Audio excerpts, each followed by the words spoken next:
Olá, você está no Amplo Espectro, seu canal de entretenimento filosófico e literário. E hoje a gente vai trazer aqui um assunto um tanto quanto místico, né?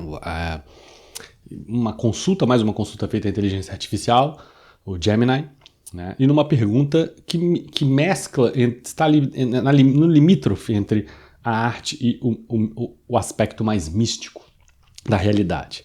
A pergunta é: na obra de Michelangelo, do teto da Capela Sistina, né? Se você não sabe qual obra que eu estou fazendo alusão, recomendo que busque aí no Google, digite aí, né, a obra de Michelangelo, que foi feita durante longos anos, inclusive que lhe causou problemas, né, oculares na órbita ocular, por muito tempo se esticando para pintar no teto da Capela Sistina essa obra, né? O posicionamento de Deus está no centro cranial, na glândula pineal, exatamente a estrutura anatômica que se faz referência a onde se posicionou, onde o Michelangelo posicionou Deus nessa obra. Então, qual o significado oculto e simbólico disso para as formas teológicas? Essa é a pergunta feita ao Gemini, inteligência artificial.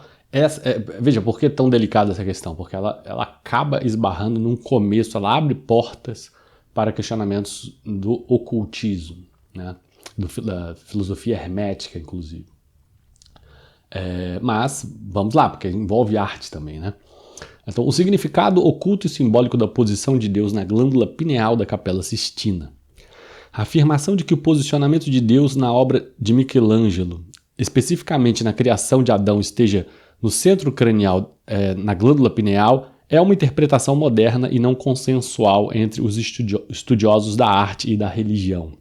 A glândula pineal, por sua localização central no cérebro e por sua associação com a produção de melatonina, hormônio relacionado ao sono e aos ciclos circadianos,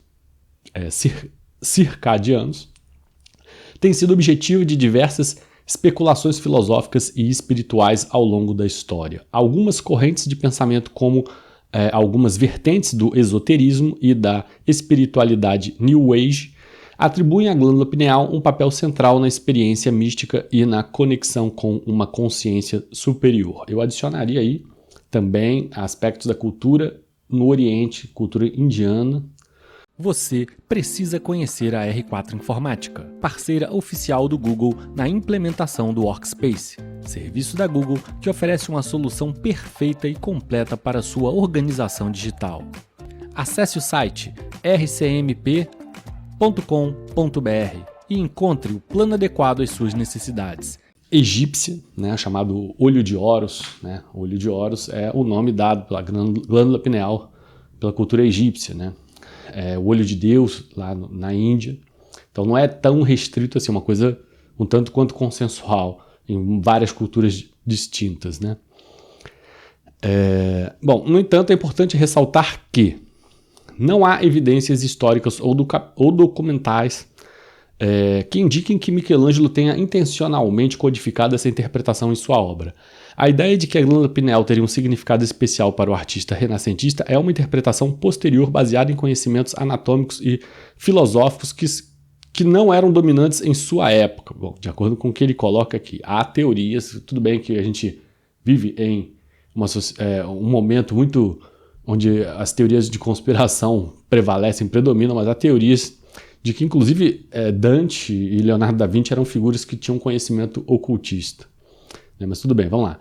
A interpretação simbólica das obras de arte é um exercício complexo sujeito a múltiplas leituras. O que para um observador pode representar uma conexão com a glândula pineal, para outro pode ser simplesmente uma representação artística da divindade conforme os cânones da época. A glândula pineal em si não possui um significado religioso universalmente aceito. Sua associação com a espiritualidade é uma construção cultural e filosófica, é mais isso do que um fato científico comprovado. Possíveis interpretações simbólicas. Mesmo que não haja uma conexão direta entre a obra de Michelangelo e a glândula pineal, podemos explorar algumas possíveis interpretações simbólicas que poderiam ser associadas a essa ideia. Bom, a primeira questão do terceiro olho, né? Em diversas culturas, a região entre as sobrancelhas é associada a um terceiro olho, um centro de percepção intuitiva e espiritual.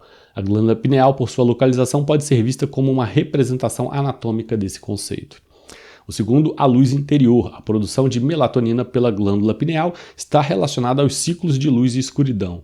Em algumas tradições espirituais, a luz interior é vista como uma fonte de conhecimento e iluminação espiritual. A associação da glândula pineal com a luz poderia reforçar essa ideia.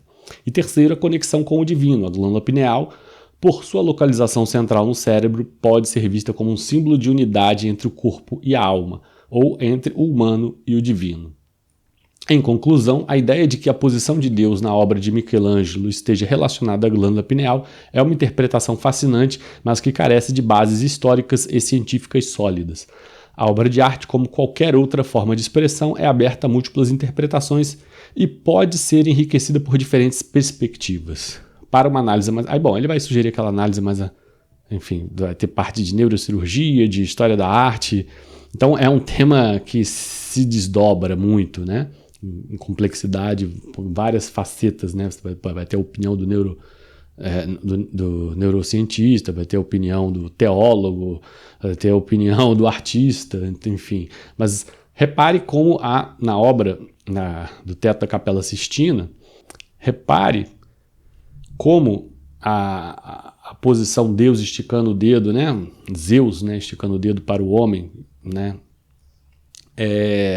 Ali justamente você tem a representação de um cérebro, que na verdade é um manto, né, que é envolto de Deus, com vários outros seres, podem ser interpretados como anjos, como seres não tendo nascido ainda, né, enfim, futuros espíritos que irão nascer, pode ser interpretado de diferentes maneiras, né, outras divindades, enfim, mas seja como for, o esforço que sai de dentro de uma base cranial, que se poderia dizer, né, na verdade bem disfarçado, como se fosse um manto, né, mas você percebe claramente ali um formato cerebral e saindo justamente aonde está na área onde se localiza a glândula pineal, o braço de Deus em direção ao homem, como que para iluminá-lo, né, dar vida a ele, né? Então há sim um simbolismo muito oculto ali, né? Uma obra interessantíssima para a época, né?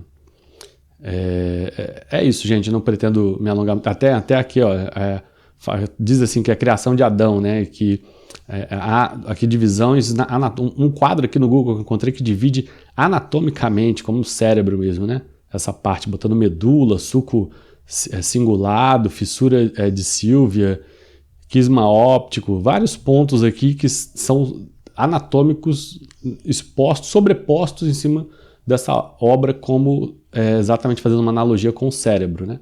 Então, muito, muito, muito interessante essa analogia. Não me estendendo muito mais, espero que esse tipo de vídeo desperte sua curiosidade. O objetivo, o propósito é te incentivar a estudar, a ler mais. E, claro, esse é o propósito desse canal, né? E se você gosta desse tipo de conteúdo, curta o vídeo, comente, dê um valeu, já ajuda muito, um valeu já dá relevância aqui pro canal, compartilha com quem você acredita que vai gostar desse conteúdo também, enfim, nos segue lá no Instagram, no grupo Coisas Boas da Vida do Facebook e continue assistindo aqui, de preferência até o final os vídeos, né, isso ajuda também bastante. Desejar um forte abraço para você, te espero no próximo vídeo.